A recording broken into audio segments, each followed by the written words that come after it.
Rồi, video thứ hai thì thuộc trường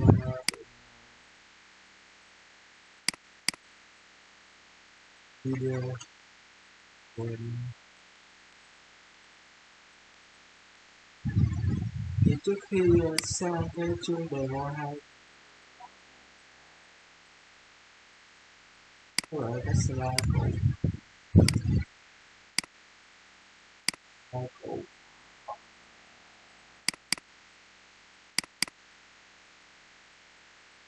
xin còn thế là nó có tầm 5 slide tôi sẽ nói sẽ hai cái xả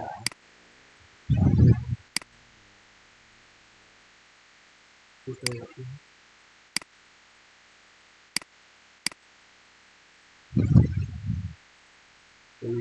nói lại cái kia nữa cái ông của chưa một ông tiếp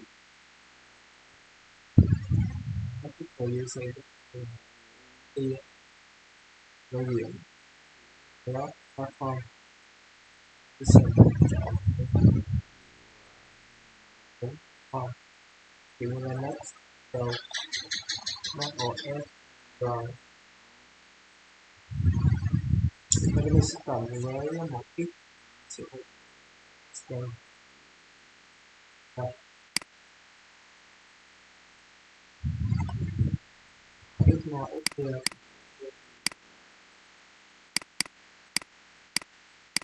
thì sẽ còn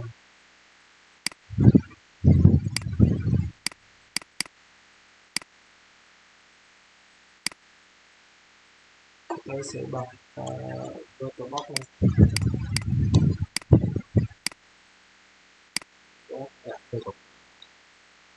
ok từ đây nó sẽ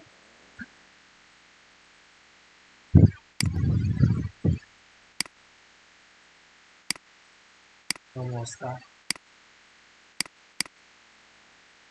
install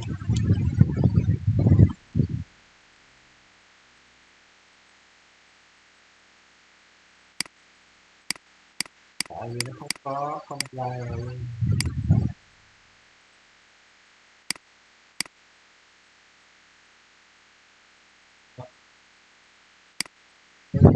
nó sẽ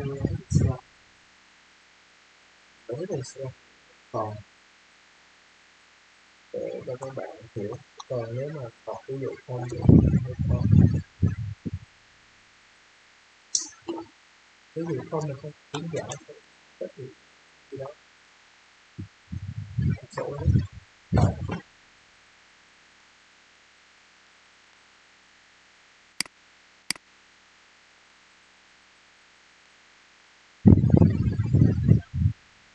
tôi sẽ xin phép được cài đặt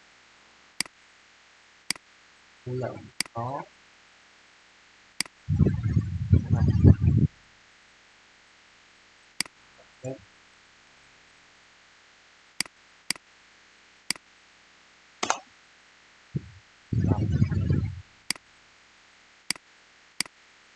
chung là bạn muốn copy paste trong vừa lên note hoặc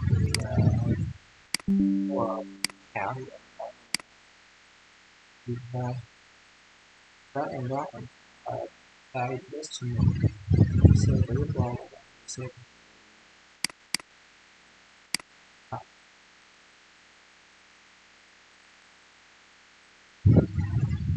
đây là cái terminal đó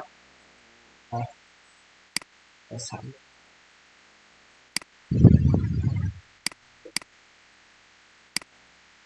có vô đây đây nhưng mà ra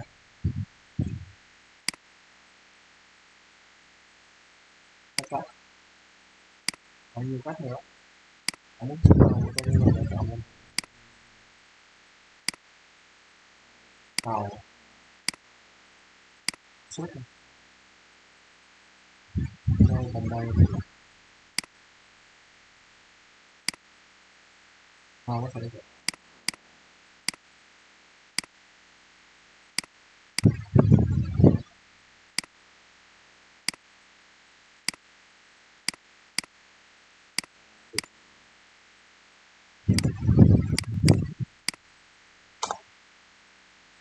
hay sẽ khá dài, tầm tiếng 3 phút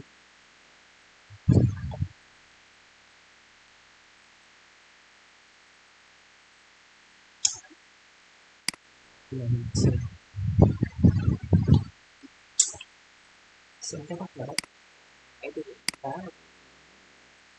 bị dưới để tôi không dậy mà để có đây là dạy học từ nó xong có thể thu lại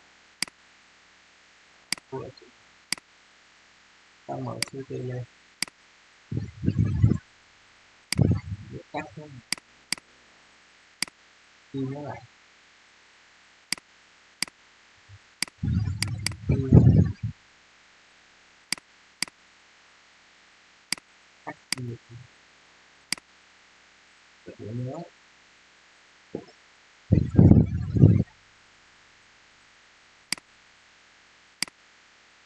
ta mở CT lên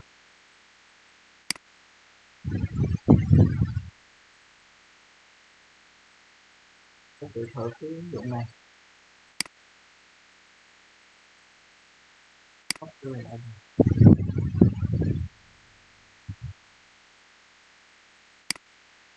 đây ta đã có desktop 6 đến 2 sau 6 đến lại tài sinh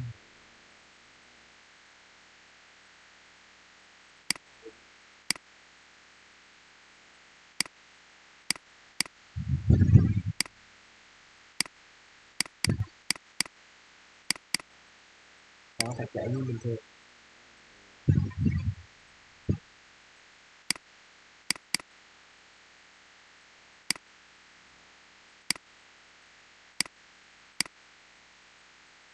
nó lỗi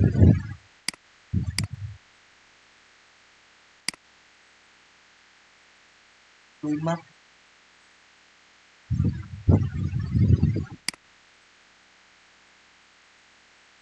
quan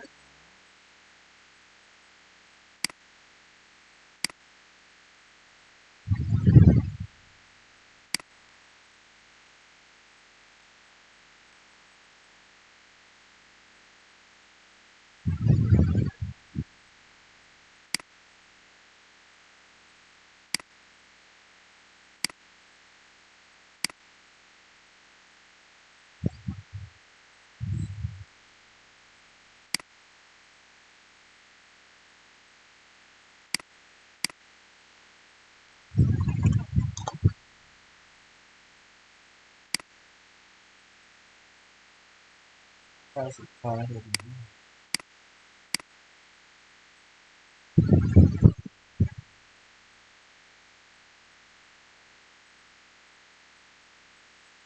forest back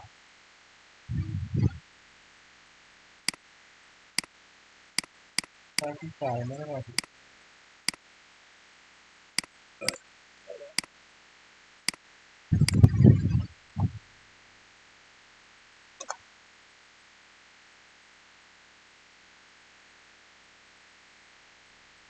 ta sẽ tắt cái này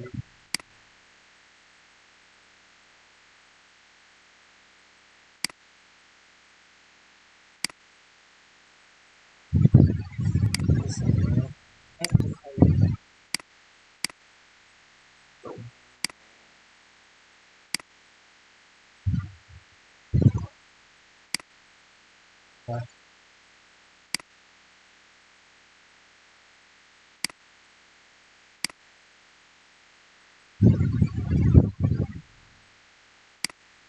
rồi đưa lời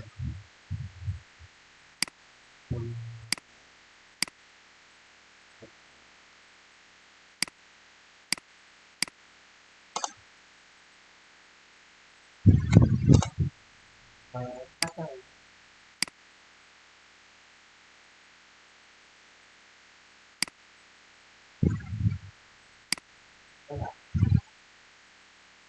fit trên đây.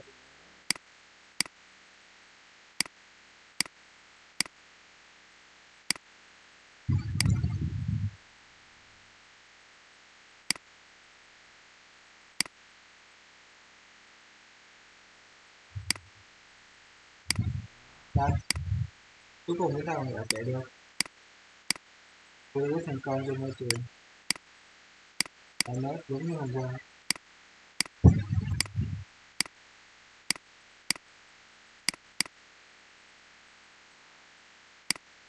Ok, bạn có làm theo tôi hướng dẫn.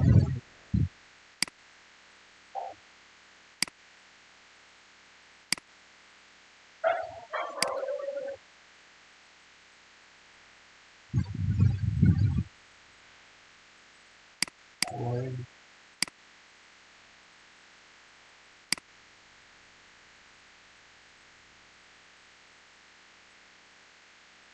đây, vào đó, chương trình vào đó.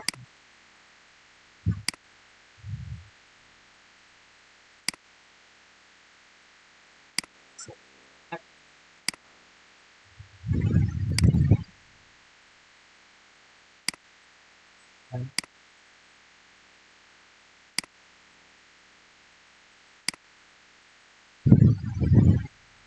cái này còn viết để học về AI. Cái nó kiểu thì tôi sẽ bỏ ra.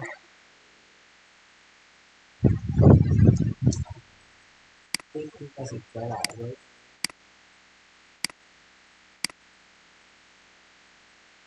chương nào.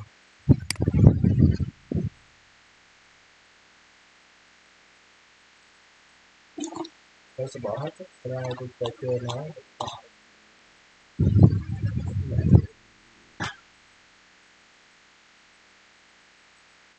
Thì mặt đó, tôi tư á, anh đó, người giao diện của tôi creator có các hai email của bên mình.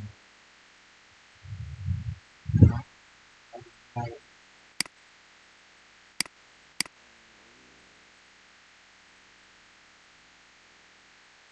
Trước là có thể làm cho rất nhiều ví dụ như Photoshop này, Illustrator này, như Adobe Max, Bitcoin này, Google Earth này, cái nó nổi tiếng, Waterbox này, brszL, offset, rất nhiều hãng sử dụng Tesla của dùng, Source, Avo là hãng tên, chuyên nội dung, đây là các gói, module, file,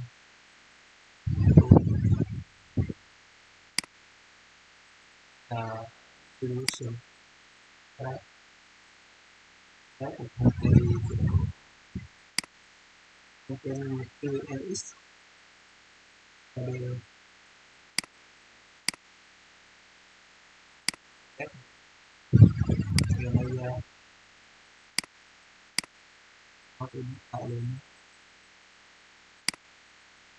có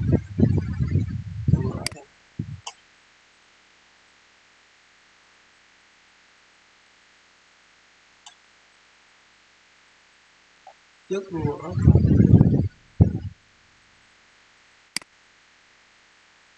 cái phần mềm chạy trên desktop rồi đưa lên mình ghép được vào phần mềm thì cái đó thì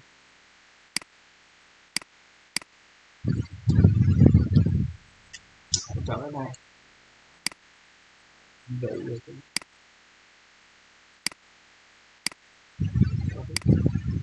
định vị được cái vị trí của tôi nào đây,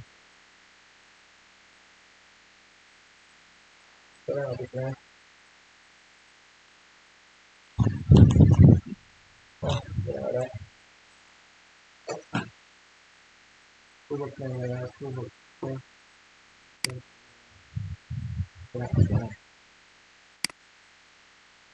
xem 3D,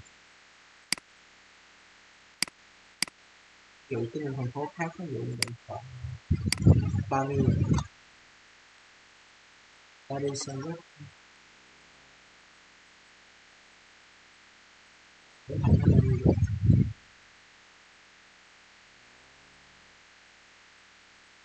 Thực ra đây thì nó sẽ chắc chắn nó sẽ có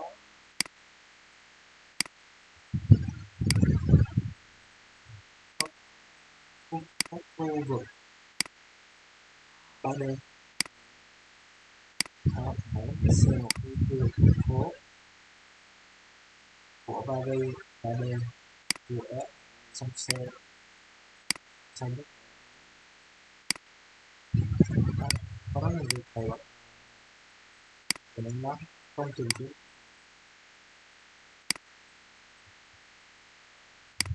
đường xá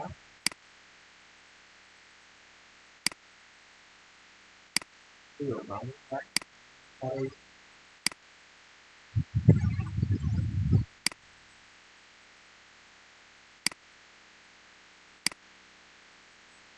từ qua thế giới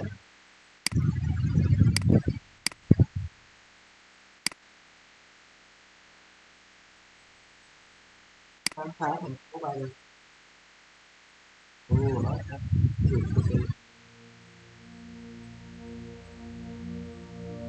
Almost 50 years ago, Apollo 8 left Earth for the moon.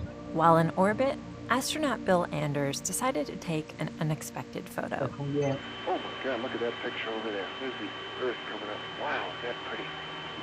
Hey, don't take that. It's not scheduled. về mặt trăng. Later named Earthrise, the photo captured our planet in a way that it had never been seen before. And while the 240,000-mile trip to get to that vantage point was, I'm sure, amazing, I mean, if you ever get that offer, take it.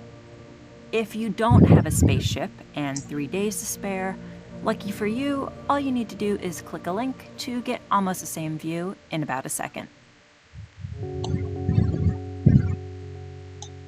This is the Earth, all 196.9 million square miles of it. Google Maps is for finding your way. Google Earth is about getting lost. Google Earth is the biggest repository of geoimagery, the most photorealistic digital version of our planet. We're trying to create a mirror world so people can go anywhere. From mountains to cities to the bottom of the ocean. Google Earth has been around for about the last 10 years, and just like our Earth, it's been evolving over this time. The imagery has been getting better and better. I was really curious to know, how is Google Earth created? How many images actually make it up? And where do they come from? Last year, together with Lo, I met up with Gopal and Kevin to find out.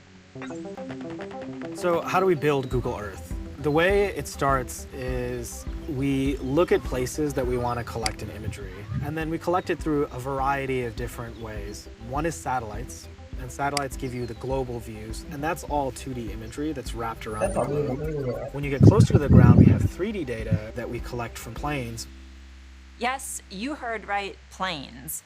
I'd always assumed that every overhead photo of the Earth I'd ever seen was taken by a satellite. But I learned creating 3D imagery requires special conditions. So Google flies planes, or as I now like to think of them, street view cars with wings. What are some of the challenges that you guys had? The biggest challenge in doing something like this is weather. Our preference is always to have clear skies. It took us a really long time to get London because we had to fly over London a lot before we got a fully cloud-free image of London. Come on in. Right. Kevin told us that a typical flight to take photos is around 5 hours. Except the planes aren't going across the country, they're making little zigzags over the same area. So it's north and turn south. It's sort of like mowing the lawn. This pattern helps the photos overlap, and multiple cameras help capture a place from different angles. In planes we have 5 different cameras, one looking down and forward, back, left, and right. In my mind, I'm picturing photograph, photograph, photograph, photograph. Yep. And then something puts them all together. Something called an algorithm. Photogrammetry, yeah. Which is just a fancy word for taking all of this imagery that we collect from the plane and constructing a 3D model. The first step to creating a place in 3D is a little bit of photo editing. So all the imagery is sort of prepped. That would be removing clouds, removing haze, color correcting. You'll actually see that a lot of the cities don't even have cars in them. We actually take the time to extract those. Then the 3D science begins. The big breakthrough that's happened in the last few years has been the introduction of computer vision. The computer looks for features within the overlapping images that are the same. We use a special GPS antenna that allows us to know where that camera was. So we know roughly where things were taken and at what angle. And this allows them to create a depth map. And that's just our understanding of how far the things are from the camera. And we take all of these various depth maps from the different cameras, stitch those together in what's called a mesh, which is basically a big 3D reconstruction of the place, and we texture it. And texture it is applying the photography that we took to the sides of these 3D buildings. It's almost like taking pieces of paper and cutting them up. You can actually extract the edges of something and then stitch those together and then understand what that shape might be.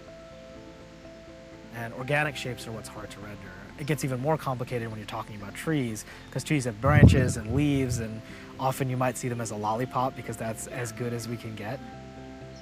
But we're getting better at modeling those organic shapes.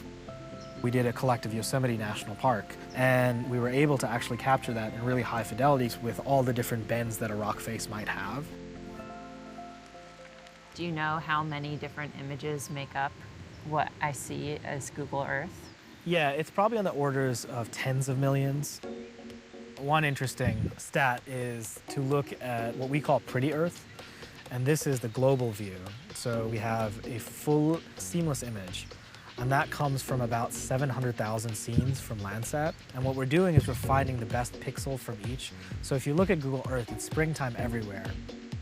To be precise, an 800 billion pixel spring globe, which is so big, if you wanted to print that out on your home printer, you would need to find a piece of paper the size of a city block. If you took a single computer, it would take 60 years to process that. And you can just keep multiplying this times all the different levels of zoom that exist in Google Earth, which are over 20. So even though using Earth feels like one seamless world that you're just zipping around, it's really more like you're traveling through a series of Russian dolls, all made up of puzzle pieces. I think everybody else wants to know, like, how often do the images get updated? It's like the #1 question.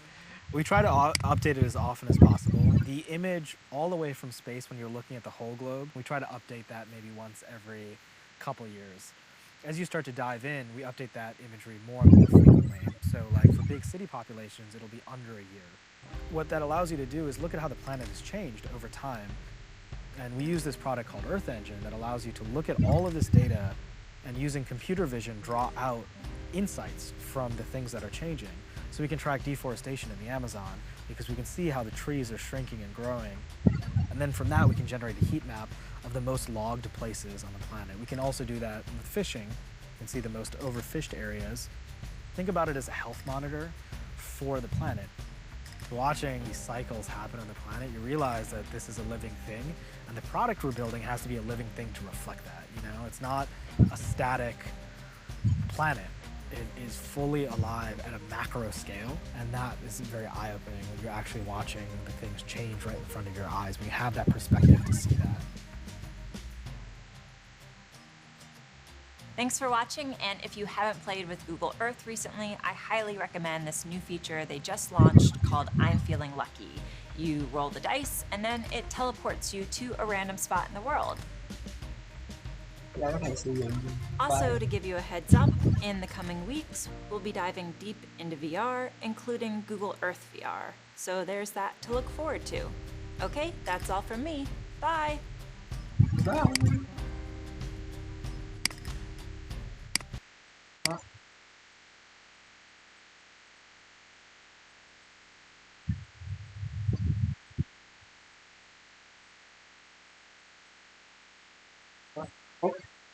Bạn hãy ưu tiên du lịch trên toàn thế giới sử dụng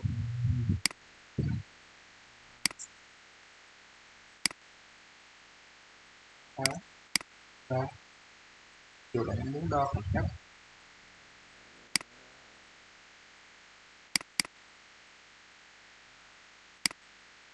81 phải và không có tự do địa lý ở nhà đây đó chu vi này 321 tức là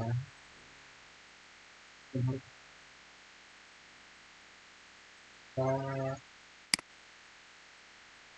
đi qua Fuji San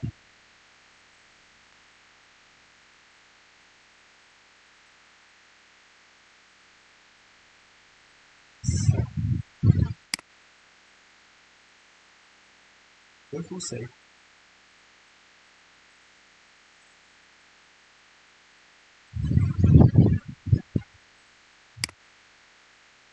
Sĩ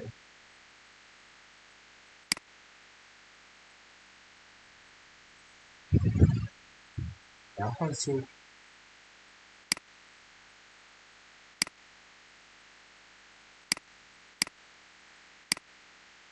đây chính là núi Phú Sĩ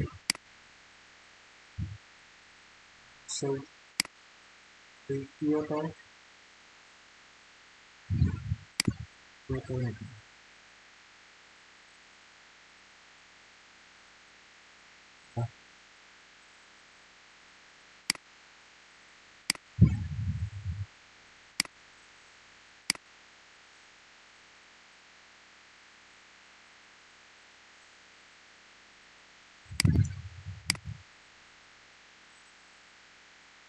ở đây Kyoto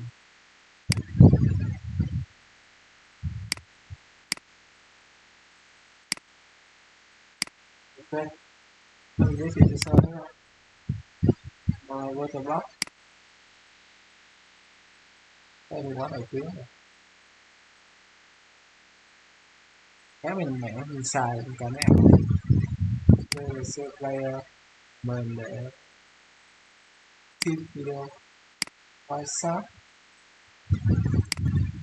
mình để theo dõi các tập capture các tập có cái kịch bản rất là sẽ được